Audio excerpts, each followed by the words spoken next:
We'll get back to cPanel here in just a little bit, but for the time being, I want to work on getting our FTP client set up. Now, there'll be times whenever there are certain parts of our blogging endeavors that will require us to use the cPanel to add more content or files to our blog. There'll be times whenever using cPanel to add content or files to our blog is just faster and better.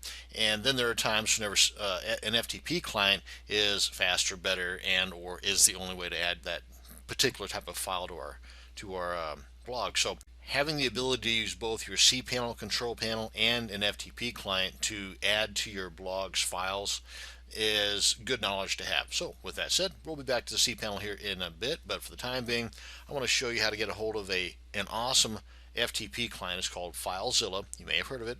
And I myself use one that's called Qt FTP. There's a zillion of them out there. Some are paid, some are free, some are great, some just stink. But the FileZilla, as far as free, is very good. There's even some plugins for Firefox that work really good. But for the sake of this video, we're going to stick with FileZilla because it's pretty popular, very strong. So you can just type into your favorite search engine, FileZilla, do a search for it. And the one that you're going to be looking for is the client, not the server. So let's go ahead, and usually the top one is the one you're going to be looking for, the filezilla-project.org. And we can go here to client download, because that's what we're really looking for, is the client download. But if you come to a page that has client or server, you want the client. Just let that be known. And depending upon what operating system you have, be it Linux, Windows, Mac, what have you, just choose the right one. And it's pretty straightforward download. Once you get it downloaded, install it, and you're ready to go. Now, once you get it installed, it will, if you opt to, it'll have a little icon on your desktop. You just double click on that to open up your FileZilla software, and that's where we're going to start off at. And as I went to open up my FileZilla, I was notified that there's a new one and to go ahead and download and install it. So I figured, yeah, what the heck, let's go ahead and do that. So if this looks a little different than the interface of your FileZilla, well, that could be why. Maybe yours is waiting to be downloaded and installed as well. But for the most part, it looks pretty much the same. I mean, the icons look a little different, but I would imagine that there's a little bit of change somewhere. Otherwise, there wouldn't have been an update. But basically, you've got two ways. Well, there's probably several, but there's two basic ways you can log on to your server through FileZilla. Right here is the quick connect method, where you put in your host, username, password, and you can leave the port alone, but it's basically 21, and unless you're told otherwise.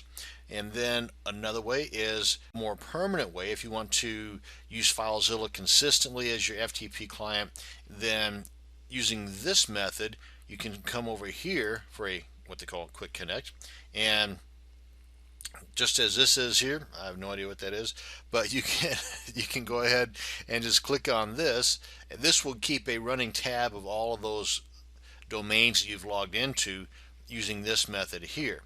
And you can just click on that and boom, it would open right up to where it was. Or you can come on up here to File, Site Manager, and this is where you would keep a running tab of all of the login details of your sites, and you can have it a little more organized as well than through what would be the quick connect method up top here. So here, for example, we can just go to my sites, go to new folder or new site. We just go here, go to new site, and give it whatever name you want. There's not going to be a test later, so you just name it whatever you want.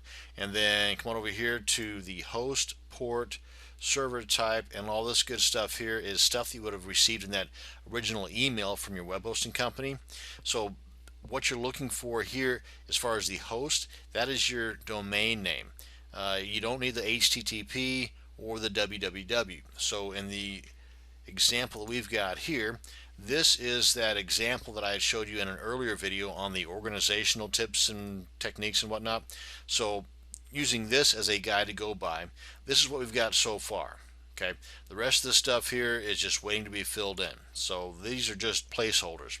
But for the time being, we've got the date that I started, and again, this is just a guide that I've used, so you can either adopt this yourself or use something like this or nothing at all, and then just go about your own merry way. But basically, we've got the URL here. Again, this is the host name. I'm going to copy that, put that bad boy right up here, And the port, we can leave it alone or just put in 21. And then the server type, we just want the normal FTP, just as it is in the default here. And login type, we want normal. Come on down here and change that to normal from anonymous. Let's go ahead and grab our username. Now go right in here where it's got anonymous. Put in the username and the password.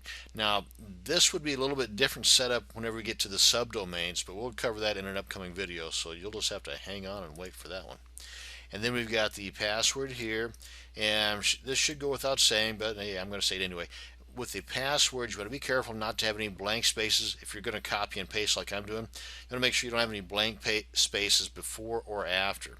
Otherwise, that is determined as part of the password. So unless that is the actual part of the password, then it's not going to work. So we're going to just copy, paste that right in there. And any comments you want to put in here for whatever reason, maybe the name of the person that you're outsourcing this particular task to and you've assigned this to them, maybe put their name and contact info in there, whatever. And then click on connect, and if all goes well, then we get this. Yay! So this right up here gives you an idea as to what's taking place on the server. This right down here gives you an idea as to what's taking place from your computer to the server or vice versa. Basically the transfer process, whether it's from your server to your desktop or the other way around. This side over here is your local site, otherwise known as your computer. This side over here is your remote site, otherwise known as your server. And this is the root directory right here, this little /. And then down here are the files, and you can manipulate this stuff, just move things all around to whatever suits you. And if you really don't care what's going on down here, of course I'm kind of scrunched together here because of the video, but if you've got a larger screen than what I'm working with here, then of course you can go to town with the size here. Now this is not a video on FileZilla. This is just a video on hooking up to the FTP client. So there's a lot more you can get out of FileZilla than just what I'm going to be covering in this little video. And for that matter, you can go up here to help and get all kinds of good details from it right here in the help section from within FileZilla.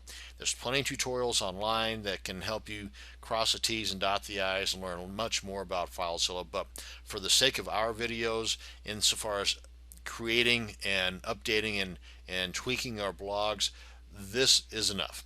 So what we're going to be doing in an upcoming video using FileZilla, for example, is we're going to be adding some plugins. We're going to be doing something that's pretty cool, that if you're really into blogging to the point of having several blogs out there, well, there's some really time-saving tips that can keep you from having to configure each new blog the way that you have your other blogs set up.